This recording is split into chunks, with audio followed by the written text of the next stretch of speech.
Welcome everyone to our July webinar, where we're discussing why organizations should be developing internal competencies and why it's important for them to be looking at modernizing their operating models. We have a really great group of panelists and OTM team members here to discuss and provide their insights. And then we also very much so welcome everyone else. If you have questions, feel free to chat them. You can raise your hand. You're welcome to speak as well. And so I'll allow you to mute yourself and unmute yourself as you see fit. If you want to chime in or, bring your own perspective. But really great to see everyone this morning. And I'm going to turn things over to Mark and he'll kick things off. Great, thanks, Reagan. Let me, in just a second, we'll introduce our panelists, but let me share with you what we're going to do today. Obviously, we're just in the overview, we're going to introductions. We're going to cover a few big topics, which is why every company at this point in time should be considering modernizing their operating models. And then we'll turn our attention to, should you do that through building an internal competency, or should you use externals or some combination of that? And what are the advantages and disadvantages? And then we're going to talk to the required conditions to build, sustain in-house organization design competencies. And we're going to get pretty, maybe a bit, controversial in terms of those required conditions. Hopefully you'll find that stimulating and honest in that conversation. And then we'll talk about ways to build those competencies and ways not to. And that's really where we're going to spend the bulk of our time. So I'm going to ask our attendees to maybe give us some questions that they want answered right off the bat, so we can make sure that this is centered on you and less about us. But before we do that, let me have the honor and the pleasure to introduce our panelists.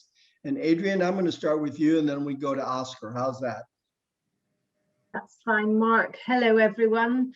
I'm Adrienne Bennett, and I've been in strategic HR practice for, gosh, nearly 20 years now. I've been familiar with the OTM methodology for most of that time and using it in one shape or another. So my experience, as it says on the screen, I've worked in defence, I've worked in data science, I've worked in nuclear, so a range of sectors.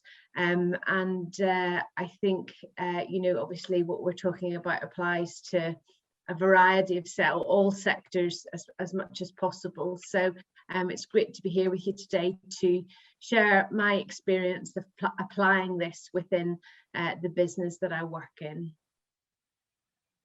Thanks, Adrienne. Oscar? Yes, hi everyone. Thanks for being here. My name is Oscar Alvarado. I'm from Monterrey, Mexico. I spent more than 25 years working with Mexican companies and as well as global companies. In the last 20 years, maybe as a head of HR, most of the time working for companies like General Electric. And since 20 years ago, I started to interest in organizational design.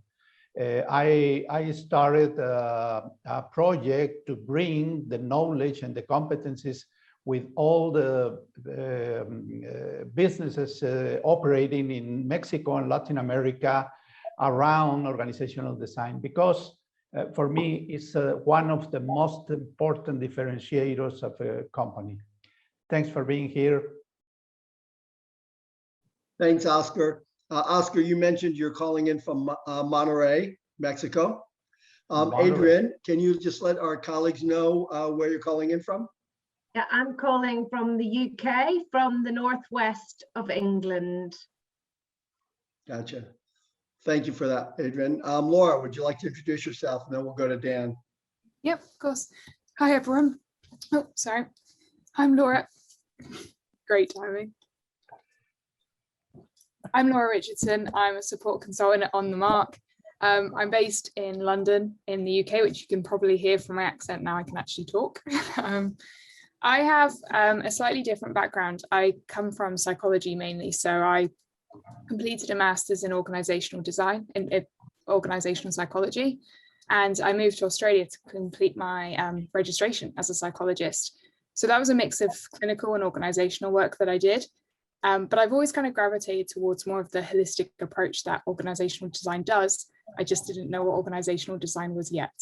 I've started with On The Mark, and I'm kind of freshly new into the org design world. So I undertook the masterclass, and I've been working hands-on with clients ever since. So bringing in a slightly fresher perspective from my point of view. So it's great to be here. Thanks, Laura. Glad you got your voice back. Dan? Hi, everyone. Good morning, good afternoon, good evening, depending on where in the globe you're calling in from. My name is Dan Schmitz, and I'm talking to you from Boulder, Colorado, pretty close to Denver, which is a little bit easier to see on the map.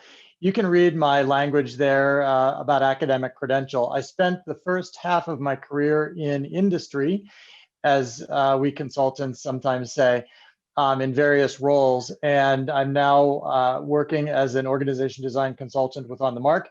I find the whole field tremendously practical and interesting, because I think it is ultimately a very pragmatic conversation about how do leaders and how do broader organizations operationalize their strategy, operationalize their business model into something that looks a lot like work. Glad to be here.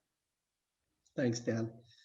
Reagan, do you and Aaron, do you want to introduce yourselves real quick, even though you're not part of our panelists, just since your faces are on screen? Sure. Hi, everyone. I'm Reagan. If I haven't met you, it's great to meet you. And we're glad you're here at our OTM July webinar. I am the Director of Marketing and Lead Generation here at OTM, and I'm calling in from Phoenix, Arizona. Hi everyone, I'm Erin. I am a digital marketing associate here at OTM. I'm one of their newest employees, and I'm calling in from Long Island, New York. Excellent, thanks. And hi everyone, my name is Mark LaScola. I am the colleague of the OTM team members, and I would consider myself friends and colleagues with Oscar and Adrienne as well. I just happen to have started On The Mark 32 years ago. It'll be 32 years ago this month, actually. We'll be shortly going into our 33rd year. And I'm honored to be a certified organization design professional as bestowed upon me by the organization design community. And I can talk more about that. But that's, in essence, who we are and our panelists today. Before we go forward, any questions that you would like to have us answer as we go through our content together would be really helpful. Remember, for those of you who just joined, these are the 4 or 5 topics we're gonna cover. How about verbalizing or writing, if you will, some questions that you have for us? And I'll look at the chat now.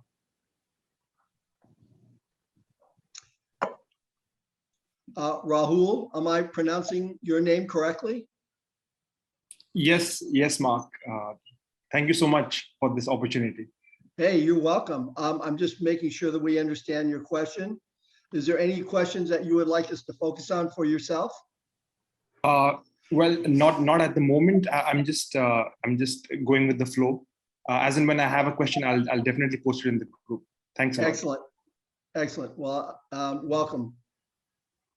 All right, let's go ahead and get into our first topic, if you don't mind. Let's talk about why companies should be considering redesigning. You can. I'm not going to read this list out, but if you want to have a view on what we're seeing across the different projects, the demand for organization design services has never been greater. And we've written a number of articles about the maturing of this solution in the marketplace. And there are lots of indicators that organization design as a solution is becoming mainstream. When I first started in this industry, very few, if any, leaders would come to us and ask for organization design. Now it's commonplace. And a lot of the drivers behind that have to do with new ways of working, changing strategies, certainly technology, digitization, and a number of things. But from our panelists, let me hear maybe, Adrienne, let me put you on the spot first. Maybe what are you seeing in Victrex that is causing them to consider or do redesign work and modernize elements of their operating model? What are you seeing from your perspective?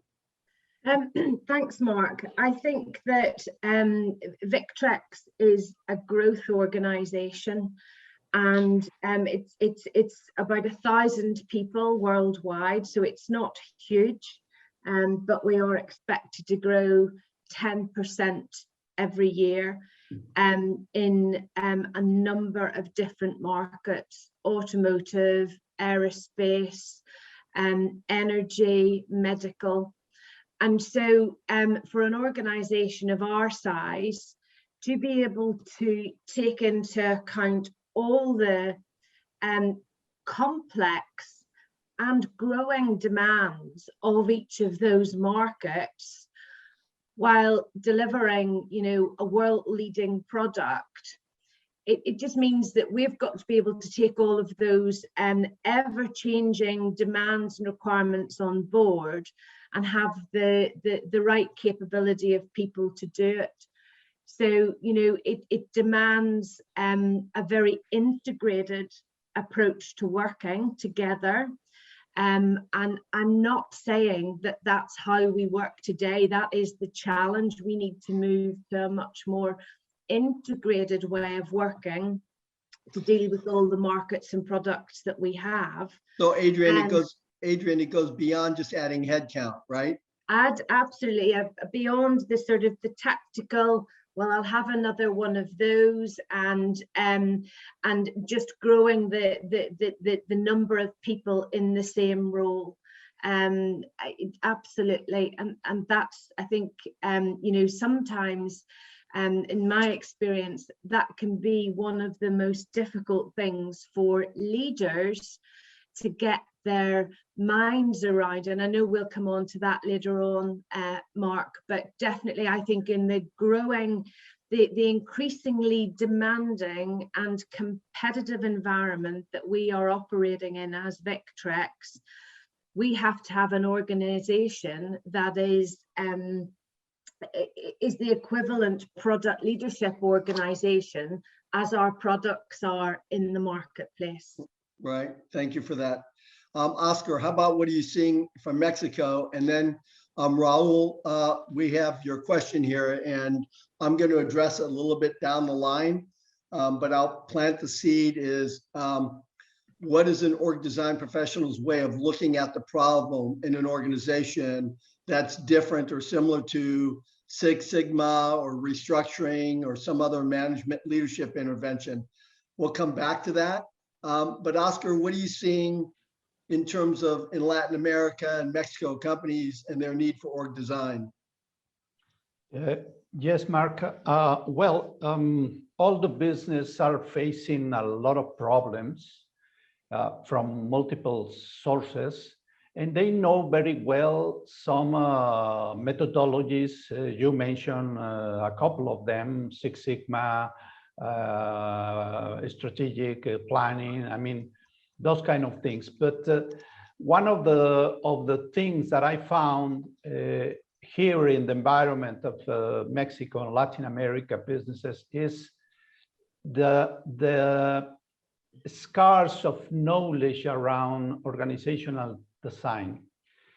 And many businesses are I try to solve the problems they have with no go in depth to analysis to detect the root cause of the problem. And they apply some wrong solutions because they don't know what the power of organization design has. In my experience, a huge percentage of organizations are, that's another problem, are reactive when they try to do organization design. Yeah. And they are short in that because they tried also to do some restructuring, simple realignments, but not go in deep of what organization design is. They also have a false perception about the ability they have in order to make design. And all of that, it's a cocktail of wrong actions, wrong solutions, and keep the problems there. That's in my experience, what I live in the business environment here in this zone of the world. Well, it's funny that you talk about that, Oscar, because what we're also seeing is on different around the globe, the market is maturing at different paces. So it's not uncommon in Western Europe, UK, US to hear actual potential customers asking for organization design. And what you're saying is that has not matured yet in Latin America and Mexico as much as but you see the opportunity. Absolutely. And I'm going to plug this is I am writing an article on how companies try to solve systemic problems by programmatizing or functionalizing problems and actually make things worse. And I think, Oscar, you hit the nail on the head in terms of the way they try to approach problems. Actually, my guess doesn't really fix the root cause. Absolutely, absolutely. That's right. That's the where real the root problem. cause is a company's unfit for purpose. And we're seeing all those things. Dan or Laura, any comments to make or add? And Kirill, I'm going to welcome you as well. If you, since your colleagues are on the call as panelists, I'll invite you to add something if you want to in just a second here. Dan or Laura, how about you? What do you think? What are you seeing? So what I'll do is I'll hitch my answer to the just the general turbulence and speed of change in the market. It's always existed. It just seems to be getting faster and faster. And when the general market is changing around an organization, it will, or perhaps should, have some influence on strategy sooner or later. How is the changing market going to influence the way that company chooses to compete in it?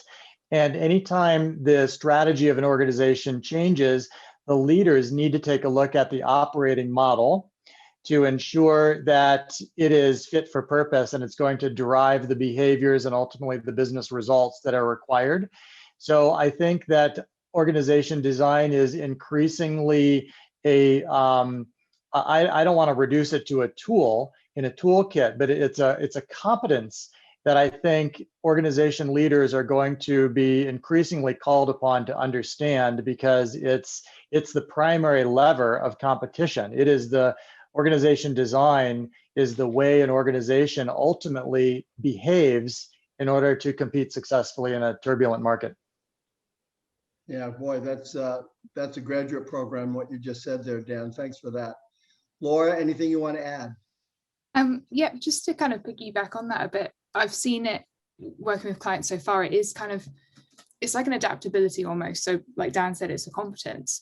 I've seen clients think in that org design way of, okay, how does this affect all these different parts of the business? It's not just we're focusing on this one specific change and it's a specific narrow view program. It's a whole holistic approach, and that feeds into the mentality of the organization going forward.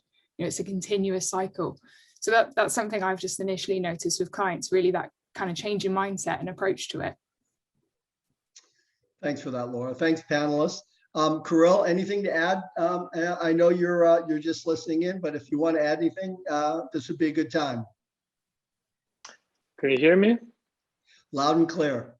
Super. First of all, great to see the dream team. Thanks a lot for this opportunity. From my side, I think what we see more and more is realization that just moving the boxes around is not going to solve it. So the managers are more and more realizing the need for a bit more complex approach in the new environment, with the new strategies, with more complexity in the business brought by own hands and by the reality.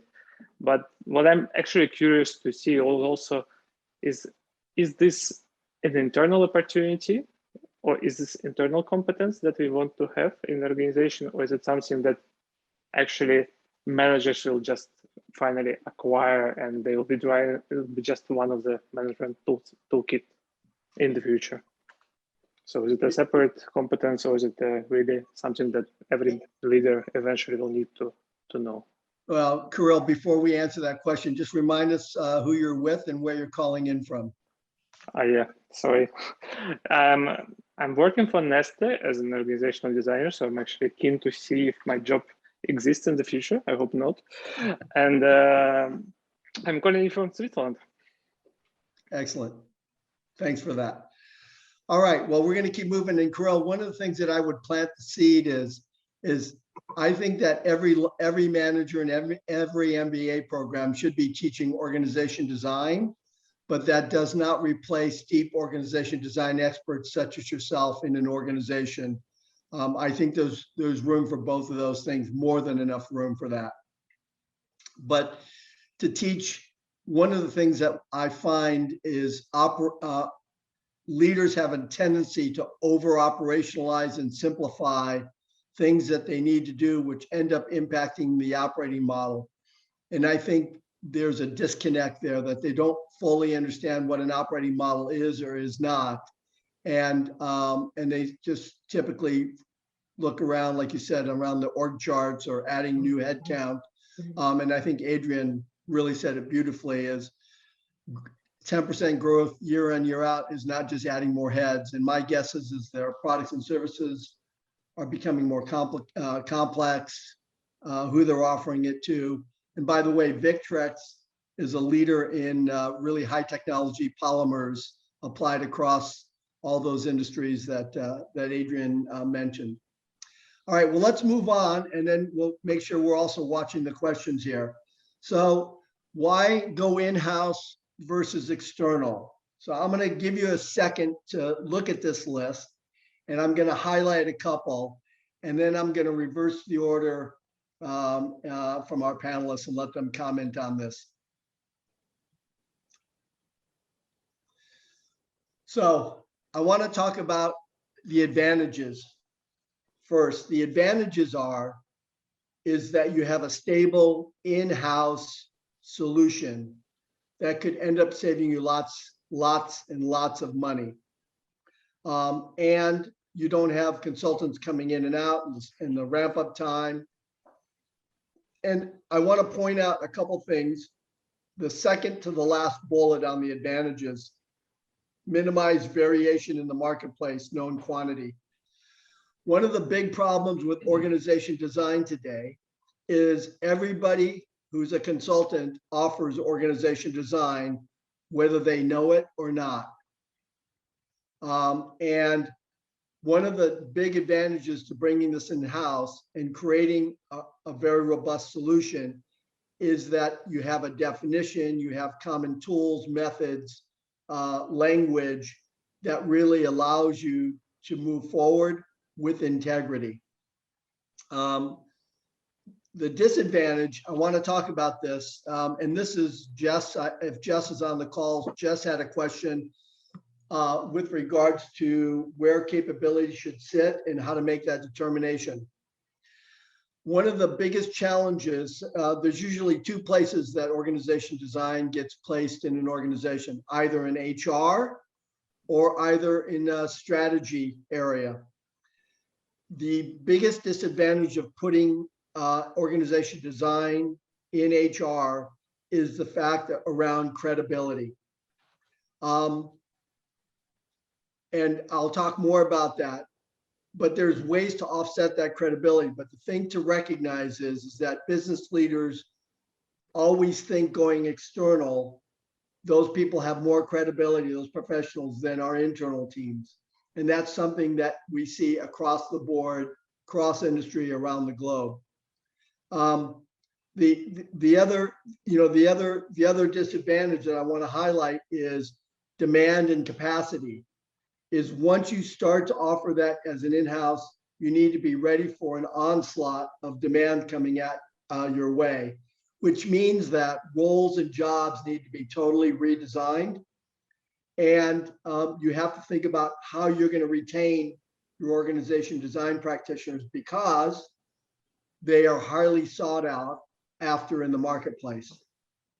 So the last thing to Jess I'm going to comment on is, Jess, it depends on where you want to locate organization design. I'm going to highlight the 5th bullet down is your best organization design practitioners must be set free as a free radical. They cannot be just an extension, do what I tell you to do, hands-on role. And which means it changes drastically the role of the functional HR leader.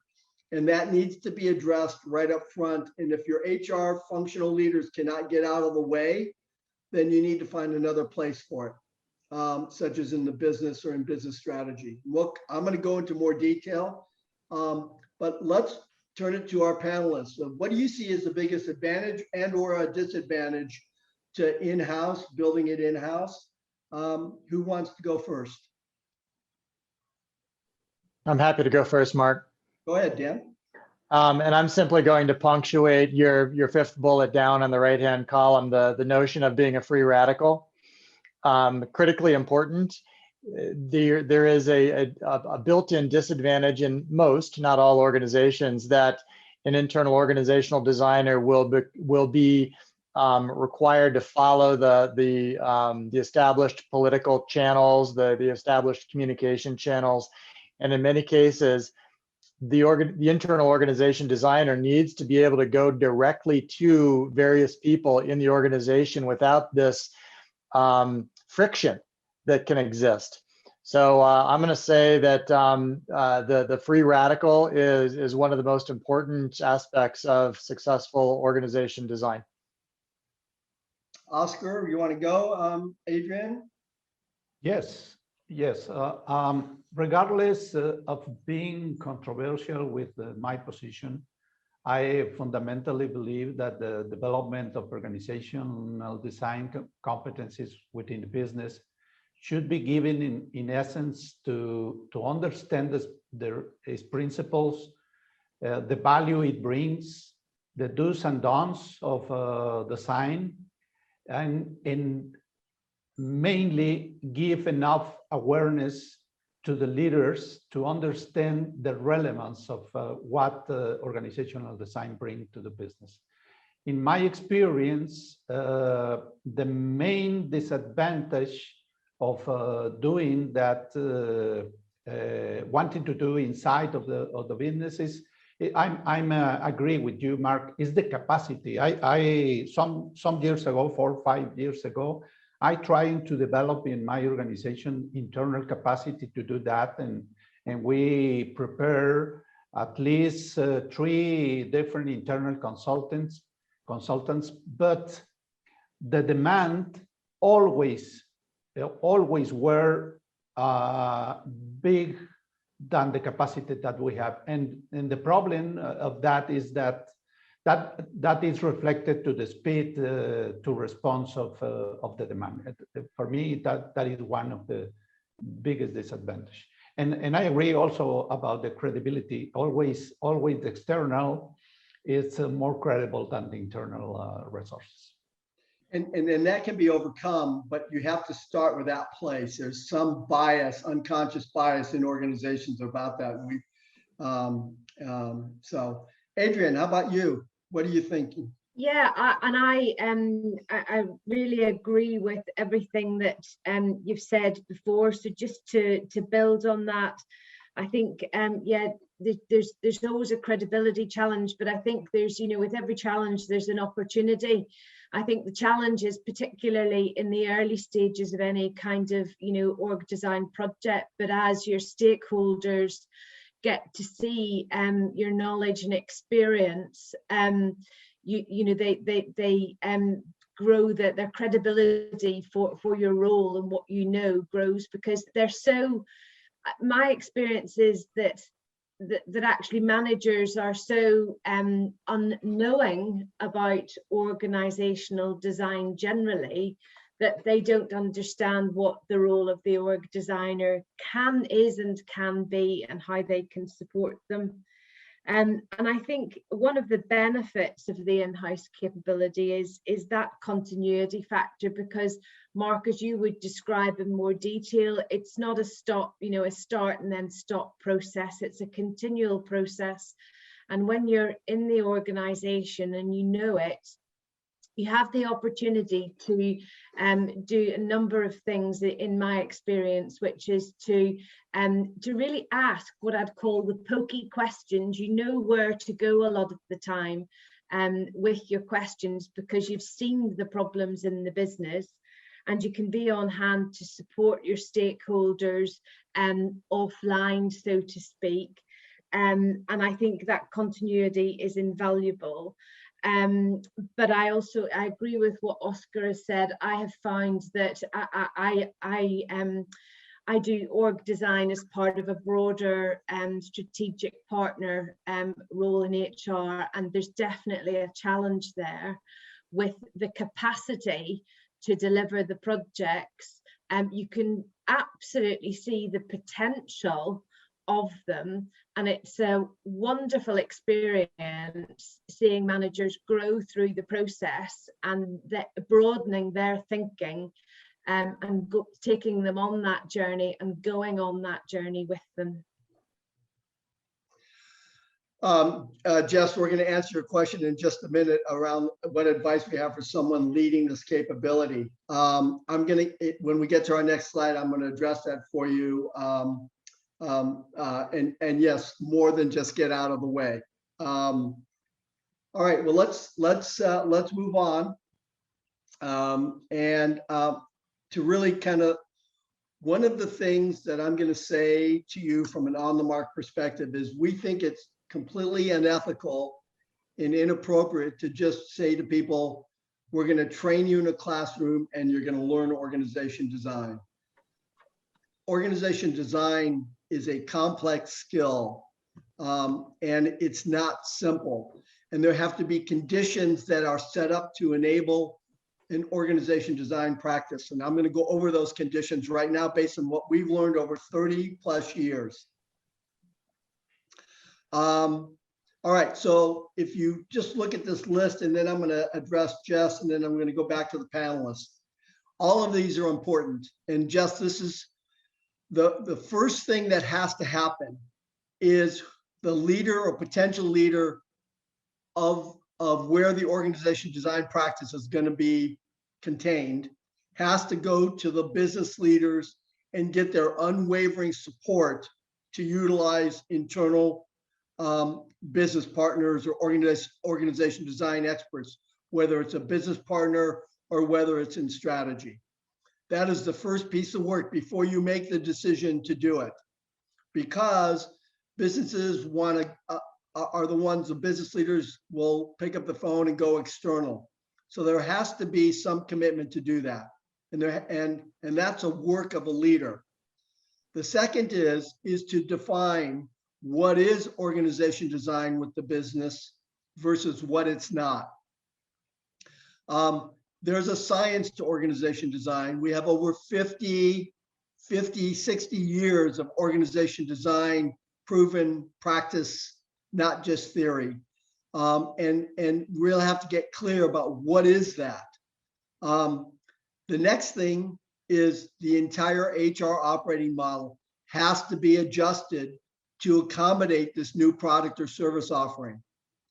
For example, if you have deep experts that are going to be like in a center of expertise called organization design, well, how do they work with an HR business partner? Or are your HR business partners actually doing the design work? And then who does the documentation at midnight? What are the reports that get needed from other HR reports? So you have to think about this holistically, and it really causes a redesign of whatever part of the business you're going to locate this in. The fifth reason is calibrate the organization design roles and jobs. Adrienne said it best. Adrienne, how many org design projects do you have on your plate, just out of curiosity right now? Two, possibly three. Right. And so of your time, let's say it's 40 plus hours per week, right? How much time is that taking, those projects in total, you think? Well, I probably, I would spend about half a day a week on average on them, when in reality, to do them justice, I probably need to be spending at least 3 days a week on them. Right, which doesn't leave you a whole lot of time to do your other HR business partnering. No. And Mark, if I can just add, it sometimes feels like a lot of the work on the other side of that HR business partnering, I could remove if we actually did the org design, because there's an element of, you know, am I actually doing the right work? You know, it's a little bit like, if we could just stop that so we can do the org design and make things much better, then you know, it's a bit chicken and egg, as we would say. Well, you're articulating Oscar's point about, are we going to solve the root cause, and can we get to all these, what we call the constellation of indicators, all these different things that are telling you it's an operating model issue. We could solve all these things with one, rather than solving them separately and maybe well or not. Excellent. The other two I think are pretty obvious, but I do want to emphasize the bolster the retention strategy of skilled org designers. They're pretty sought out in the marketplace. So it's not that they're special, but they have special skills and unique skill sets. Let me stop it there and see from our panelists if they have anything that they want to add. So Jess, let me know if I've answered your question, and I'll continue to answer that question as we go through this. Adrienne, can you talk about the conditions that you work in, particularly because I know you're CHRO and I know how important organization design work is to her. Can you talk about the conditions that you work in to allow you to be successful? Yeah, well, just in prepping for the session, Mark, I've actually just written down two things here.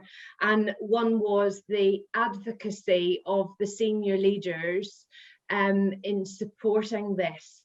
However, you know, there's a requirement there, and I don't just mean within HR. There's also a requirement for your senior leaders to be smart and informed about org design, so that they can see the potential.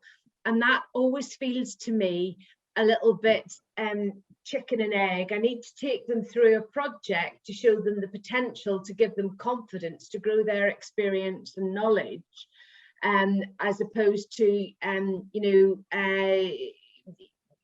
them having it inherently and knowing what to do. They have a tendency to keep going back to trying to solve the same problems with the same solutions. So Adrienne, when you say they, are you talking about the business leaders you're working with, or are you talking about your HR functional leaders? The business leaders. So it's almost like you need a breakthrough project to help some of them see the potential of what it can do and the difference that it can make, so that they can be the advocates for it as well. I think it also takes a lot of courage for a business and the managers within it to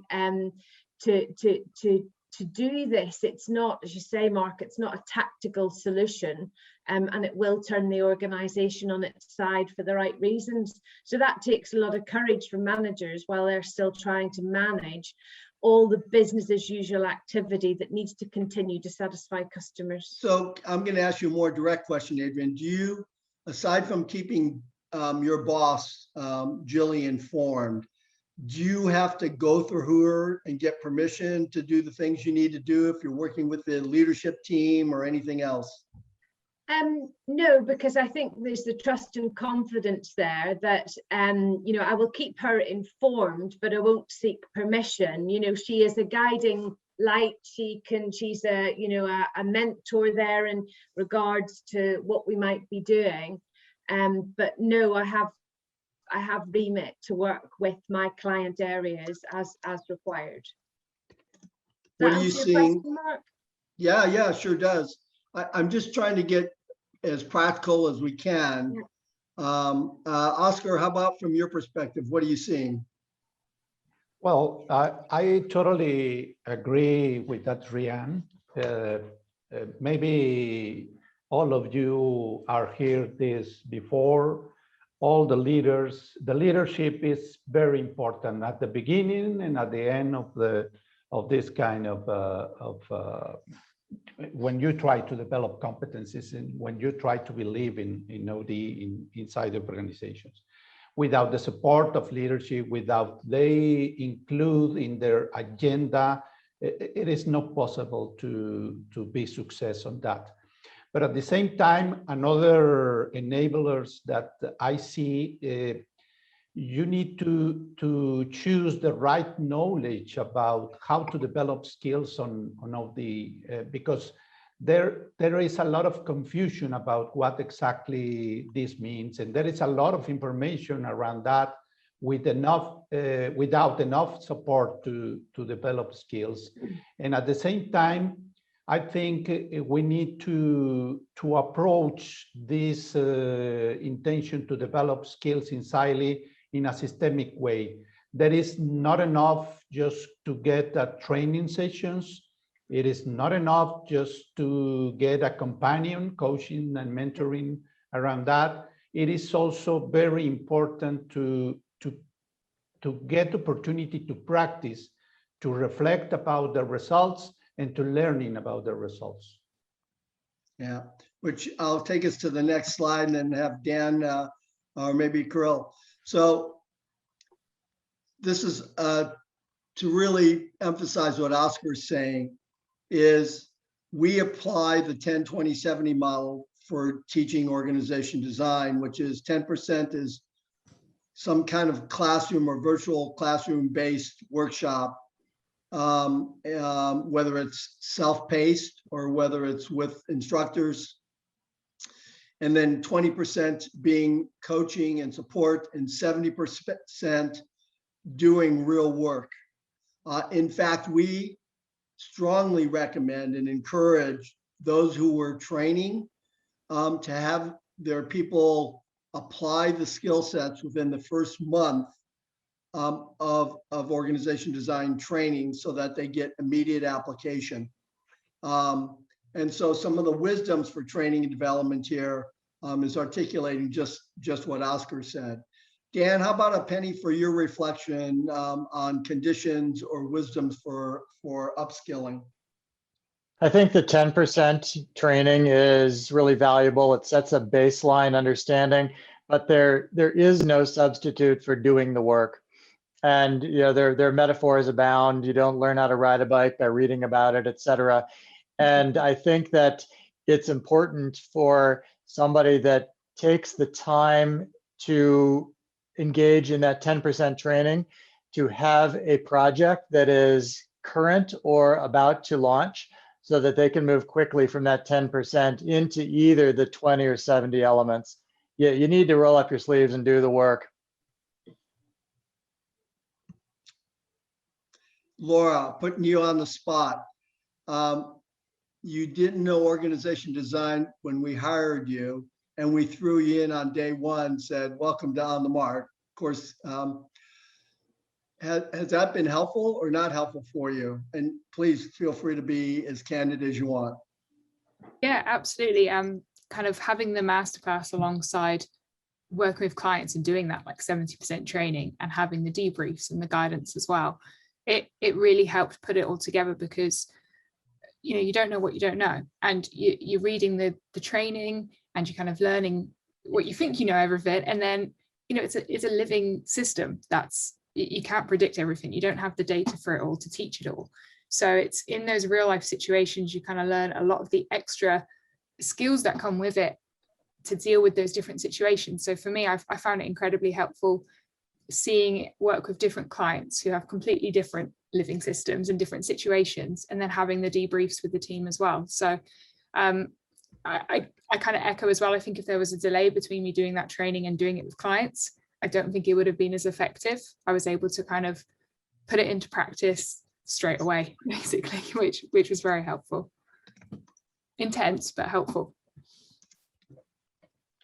Gotcha. Thank you. And yes, just to everyone, we will be having access to the slides as well as the recording of the webinar.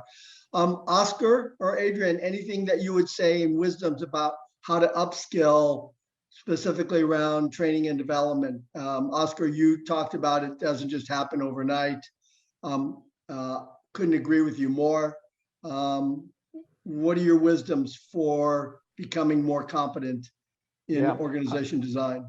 Yeah, I know it's very important to develop deep technical competence, but at the same time, it has to be supported by other competencies that any professional of OD should have in order to get success in their interventions. And I say that always needs to understand the nature of business. I mean, business acumen, because it is important. At the same time, needs to have proficient in change management, in facilitation and team building skills, in consulting skills, in project management is very important in order to go to end successful projects. And in my opinion, one of the top competencies on leadership to be success is how to gain credibility and trust from the stakeholders, because that is key for successful develop competencies Well, it is, because the org designer is really an advisor, a trusted advisor for the business, without a doubt. And actually, Oscar, you've just listed a lot of the things we talked about in terms of the assessment skills. Just to our attendees, one of the things I want to highlight is just ask the question, what else should a leader do in this area? One of the things in answering the question, what is organization design in our business? What is that? You should also be asking, how will we deliver those? What's our approach to change? And so Oscar mentioned facilitation skills. Now, on the Mark's bias, and I think Oscar and Adrienne's bias is also taking a more process consultant, guide, ask the questions, set up the activities, but don't step in and make the decisions. But there's other ways, like your larger consulting firms come in and tell you what to do. That we call that an expert consultant or a doctor-patient role type of consulting. So one of the things that you have to get really clear on is not only what is organization design, but how will we deliver this in our business. And it's very important because facilitation skill is a anchoring skill set that if you're going to have someone play process consultant, you can't just say be a process consultant. That doesn't just magically happen. Anyway, Adrienne, to your point, what's wisdom that you have or wisdoms that you have for becoming more competent in this complex business intervention? I think I've got quite a few actually from my experience, but one of the things that I really learned was about the power and the need for excellent contracting upfront, to work with your stakeholders to explain the process, the requirement, the commitment, the potential of it, rather than maybe trying to edge them into it gently and slowly. I think there's, definitely I've learned that the contracting is key, and I have become better at the contracting as I've done it. And I think I would echo what Laura has said, is that I constantly move between the theory and the practical implementation. I'm constantly looking back at my material, and I'm also talking to my peer group for their experience. And every time I touch a section in the org design process and material, I learn something new from it. I see it in a different light. I have another wisdom on it. So it's a hugely enlightening and powerful process to use myself. And the connections that you make between, you know, elements of the organization. Thanks for that. Dan or Laura, anything else to add? And then Kirill, I'm going to ask you to go. What wisdom you have, Kirill? Laura, Dan, anything to add? Nothing to add. Thank you, Mark. No, I think I covered it. Kirill, any wisdoms from you? I think apart from what has been already nicely highlighted, the one for the internal consultants is very critical to keep connected, because usually in the organization you don't have a lot of professionals of this type of capability. So it's important that we as Kirill, you cut off on the very last part. You said it's important. So that we stay connected outside of our organization, so we can maintain our capabilities, we can push them forward, because the development of this role internally is not so easy. Right. And Kirill, if based on my own knowledge of your company, businesses around the globe can actually go external for the same services that you're offering inside. Am I correct? Yes. And what challenges does that set up for you? Well, you almost compete sometimes with the businesses for the services, but as you mentioned previously, the demand is so much greater than the capability to deliver it. So that's not so far a big challenge. More the challenge is different methodologies, different understanding, and really speaking all the same language. That's probably the more challenge at this stage. Yeah.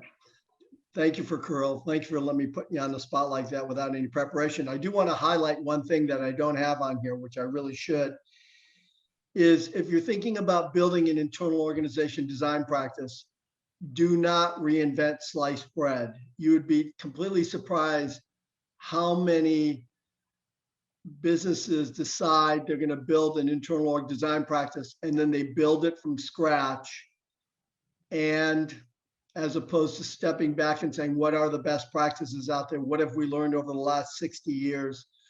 And I don't always know what that's about, but all I will say is the practice of organization design and solution has matured, and it's fairly rare to go into an organization that has a practice and you see it's piecemeal or fragmented, and it's really not organization design, or it's masquerading as organization design.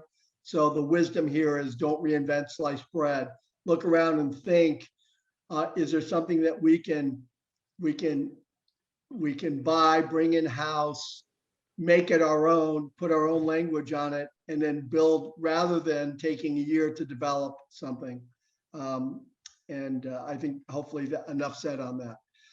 Any closing questions from our attendees? Now would be the time. You can verbalize it. Jess, did we answer your question for you if you're still with us?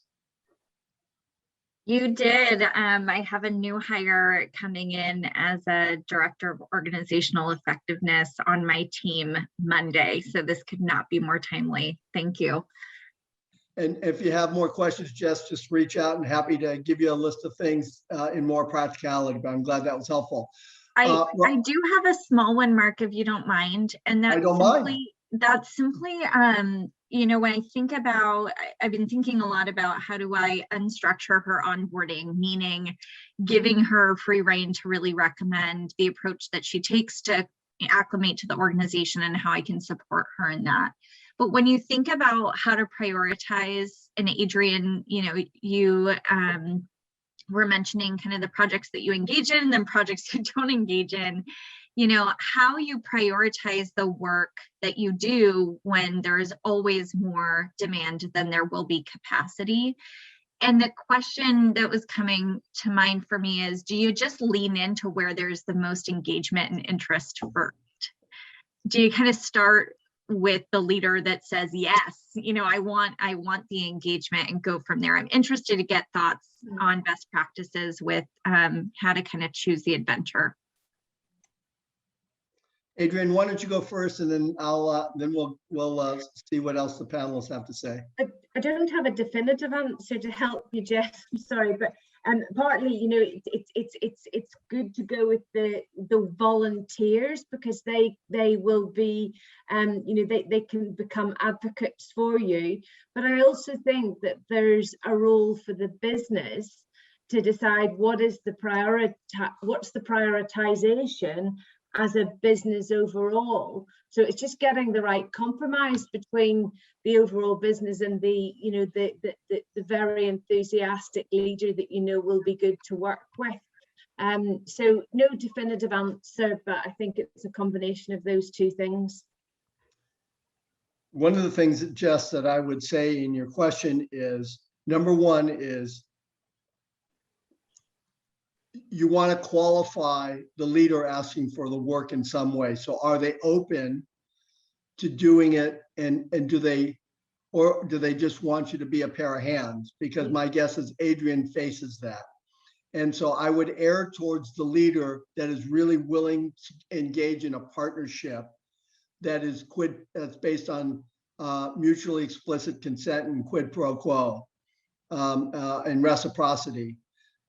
Because that's the kind of relationship you need. The other one is, one warning is, you want to be careful about redesigning a business unit or a function if the enterprise is having the same conversations but not sure where they want to go. So you want to think of more macro to micro, but you certainly can do it, but you want to look at all the moving parts and say, well, is there a critical pathing of one project has to be done first because it'll have impact on another potential project? So those are two things for you to consider.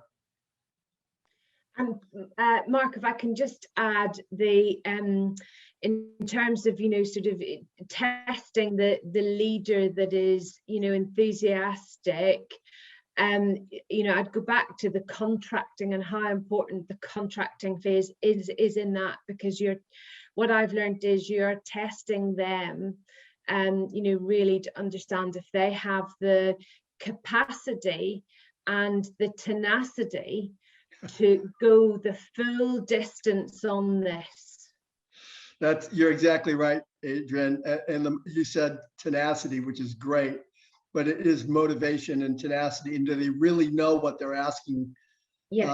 And they may not. And that's the informing and the education piece. Yeah. Really, really excellent points. I want to be respectful of everyone's time. Raul, I do want to say a couple things to you. If you stay on for a couple extra minutes, I will show you how we set up organization design. And I do want to just mention, as we're closing here, that we do have a master class coming up in the fall. Reagan, if you want to find out more, just let us know, and we have some upcoming events.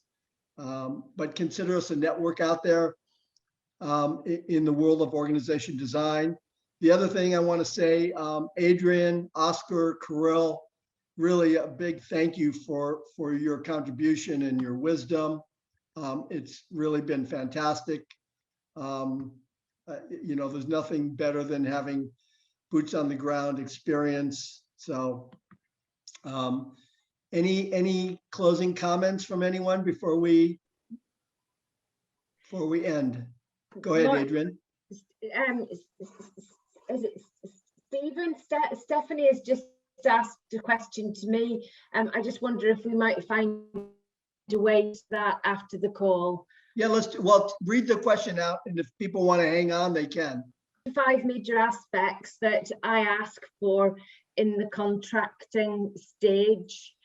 And I think this is really about, and if I just for succinctness give you one, what is their vision? What is it that they really think isn't working? And what are all the symptoms of it to understand how broken they think it is? And actually, what are all the factors that are affecting their part of the organization at, you know, a global, international, national, local, industry level, regulatory level? Have they got a feel for all of that, so that they, you know, you're really testing their strategic thinking as to where they want to take it? That's what I find to be most crucial. Otherwise, you end up just doing the work for them. That's right. You get caught in just a pair of hands.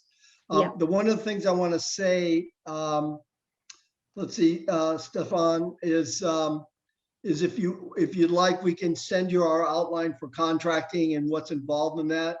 Just give me a thumbs up, or just give us, yeah, that makes sense. We can send it to you as well. What's involved in contracting. Yep, saying it's great. So we can easily do that. Again, I just want to emphasize, we're here as a resource. It doesn't cost you anything to talk to us, and if we can point you in a direction, we're involved in lots of industry organization design groups. So we're glad to point you in whichever direction you need, and we thank you for your time. We know it's really valuable. So again, Oscar, Adrienne, Kirill, great for you to join us. Thank you for that. Dan and Laura, thank you again. And Aaron and Reagan, thanks for making this happen.